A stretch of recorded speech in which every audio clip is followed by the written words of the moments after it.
Hey, Joe Gilder here. I got another listening test for you. So if you've done this before, you know how this works. I'm going to play something for you, and there's going to be something that changes. And then you're going to listen, and if you're brave, you're going to leave a comment with your guess as to what it is, and then I'll come back and explain it. You can see in front of me, I have colorful drum tracks. There's blue and green. Every 2 bars, it changes. So 2 bars of blue, 2 bars of green, back and forth.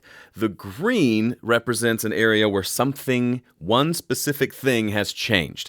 And I'd like for you to guess what that is. These are drum tracks that I recorded here in this room, actually right over there, a couple of weeks ago. And there's not a lot of processing on here. There's some EQ on the drum bus, and a compressor on the drum bus, and there's a little bit of EQ on the snare. But otherwise, there's something else that's going to change, and I'd like for you to guess what it is. So we're going to listen through, take a moment, listen, close your eyes, and then leave your guess in the comments, and then I'll come back and tell you what's going on.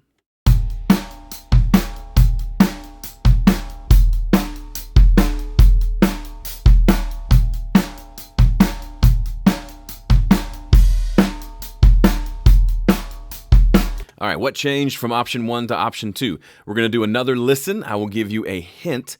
If you want to leave your comment pre-hint, pause it now and leave your comment. Otherwise, here comes the hint now. Listen specifically to the low end.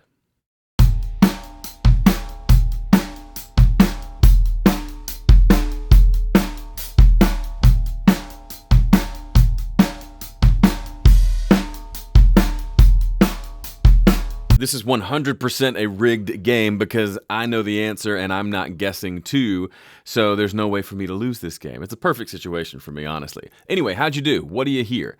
So let me play it one more time and tell you what I'm hearing. I'm hearing kind of 2 things happen. The focus is mainly one of them, but there's 2 things that I notice. One, and the more obvious one, is the kick drum. It goes from sounding fine to suddenly like having a lot of extra low end. The second thing I hear is there's some resonance on the snare, like a ring, like a ringing, that is de-emphasized or just changes in the second section. Let's listen one more time.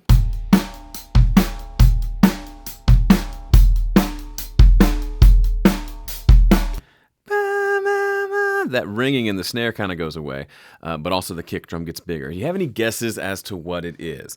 All right, here's the big reveal. Here is what's happening, and I've got automation right here on this mix tool plugin, which is on this fat channel microphone. And what's happening is it's flipping the phase or the polarity of this channel. In other words, it's doing this, where you're clicking the polarity on and off. Okay, so we're flipping the phase of one specific microphone in the entire system. Not even the kick drum mic, it's a different microphone, and it's causing those changes. Here it is again.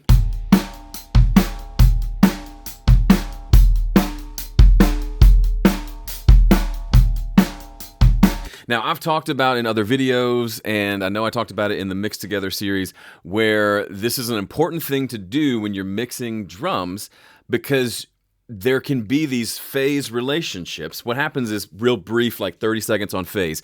Phase has to do with the relationship of different sounds to one another in time. So we have microphones all around the kit. Let me walk through the kit real quickly. There was a kick drum mic just on the outside of the kick drum. There was a snare drum mic on the top. There were mics on the toms. There was a pair of overhead mics. There was a room mic across the room, single room mic. Then there was this fat mic. This was a ribbon microphone, my Cascade Fathead ribbon, that we placed directly over the kick drum. So if you imagine I'm the drummer, I'm sitting here, the kick mic was like right here, just over the kick drum, kind of facing the snare. And it's this thing that I've done for a few years, and it's just such a cool sounding mic. But what really surprised us was when we were sitting here listening back to tracks when we first recorded it, when I flipped the polarity of the fat mic, that the kick drum just surged forward and had just tons, arguably too much, but tons of low end. So let me just play it for you real quickly. I'll get back to the phase thing in a second. Here's what the kick drum sounds like by itself. And here is the fat mic by itself.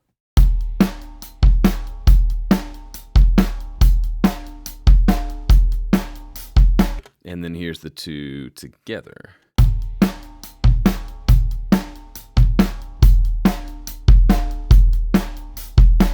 So there's two things at play here. We use words like phase and polarity interchangeably. They're technically different things. This is technically inverting the polarity of the signal. But if I take this fat mic and put it up next to the kick drum and we zoom way in, you're going to notice something in these two waveforms. What do you notice? They're not identical for sure, but they're generally moving in opposite directions. So when this kick drum goes up, this one is going down. And they're almost doing the exact same thing. It's not a perfect copy because they're two different mics in two very different positions. But what this means is everything that's happening here in this area is getting somewhat canceled by what's happening here. One's pushing, the other is pulling. If these were exact copies of one another and one went up, the other went down, it would cancel itself out entirely because that's how cancellation works. It's a positive and a negative that adds up to zero, and zero would be the thing that we hear. We don't hear it that way because these aren't exactly the same signals, but we do hear some phase cancellation, and what it's coming through as is this loss of all those low frequencies.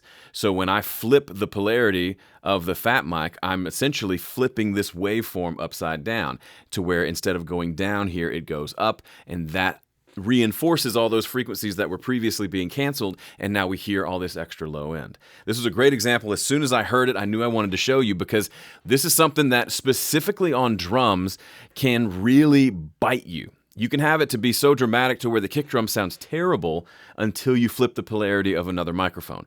Maybe not the fat microphone, sometimes it's the snare microphone, sometimes it's the overheads or the room mics, but sometimes, usually I'd say at least 25% of the time, I tend to flip the polarity of at least one of my drum tracks. And it's not about science, it's not about spending 20 minutes doing this. I just flip. And if one flipped sounds better, I leave it and I move on. Sometimes, most of the time, I flip it and nothing happens because there's not really much of a phase relationship there or any phase cancellation, so it really doesn't matter. But when I do hear a difference, then I'll pick one that I think sounds better. Sometimes they're just different and one's not necessarily better. For this one, I liked the big low end that it gave me, so I said, yeah, we're going to leave this sucker flipped. And now I have just gobs of low end to work with. So there you go. Next time you're mixing drums, make sure you flip the polarity, add that to your process. By the way, if you don't have a mixing process, you need one. Throw out the way that you mix and install my 5-step mixing system because it'll help you mix quicker, get better mixes, and also mix in less time. If you haven't read that 5-step mix guide, it's 100% free. Head to 5stepmix.com. It'll help you avoid mistakes like this and others that can really shoot you in the foot when it comes to mixing. Thanks for watching. See you in the next one.